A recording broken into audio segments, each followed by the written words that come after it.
also, on a trip on spring break, I mean, you know, I guess don't be so uptight about your carbon emissions, and yeah, just don't drive by yourself. Drive in a car with a few friends, but you do anyway. I mean, students tend to be their carbon footprints tend to be relatively low.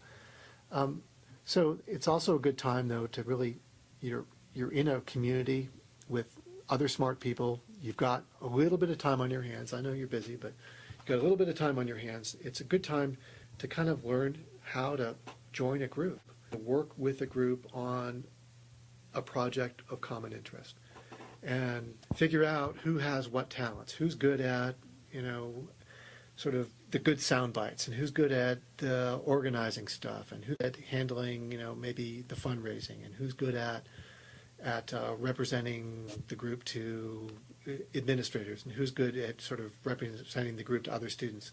You get that experience of working with one another in might be the first sort of political organization that someone has ever joined. It might not be. They might have done this in high school, but for many, it'll be the first sort of political organization they've joined.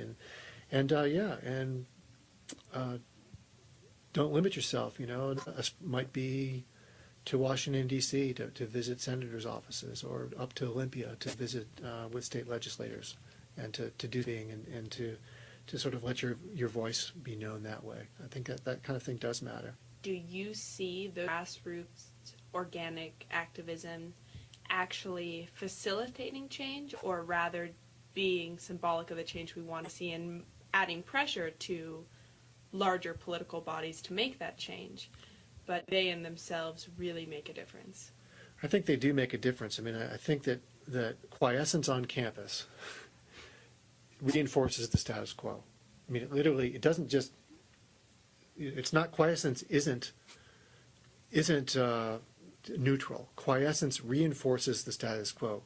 Unless you create a little bit of a ruckus, create a sense that something must be done. In fact, then go out and articulate that sense, both on campus, in the community, in the wider community, in Washington, D.C., in Olympia.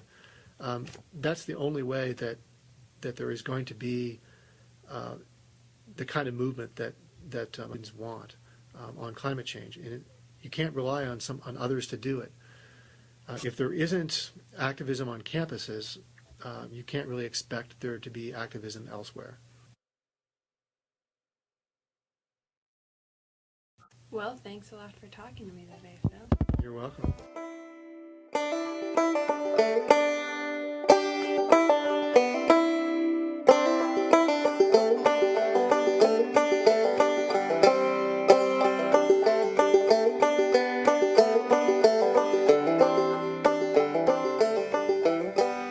Phil Brick, politics professor.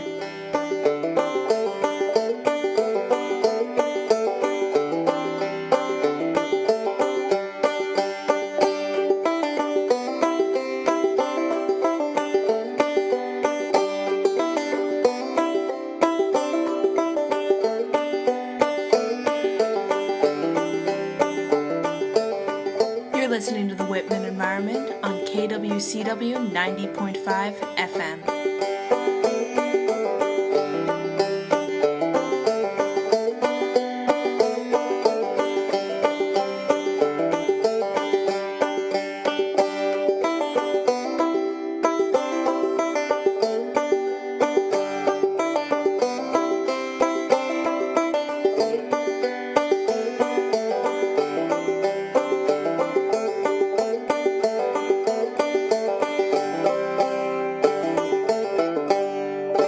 Back to the Whitman Environment. I'm Sarah Golden. My next guest is a senior at Whitman and is arguably one of the most successful student activists on campus. Joseph Bornstein is the co-founder of the group Whitman Direct Action, an immensely proactive group on campus. Joe, tell me a little bit about Whitman Direct Action. So Whitman Direct Action is a student-operated organization here at Whitman College, and our goal is to implement initiatives and projects that are environmentally, socially, and economically sustainable.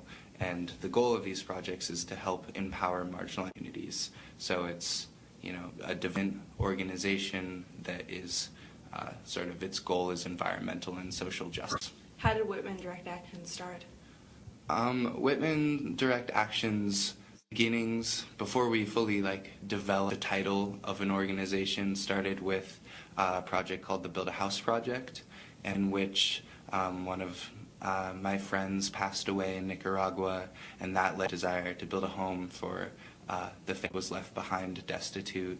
And then that experience in Nicaragua, sort of building the home and getting to know the community and actually becoming, associated with poverty in a much more intimate fashion through that project, led to sort of the birthing of Whitman Direct Action as an actual organization. Do you maintain some of the same processes that you did during the Build a House project in Whitman Direct Action?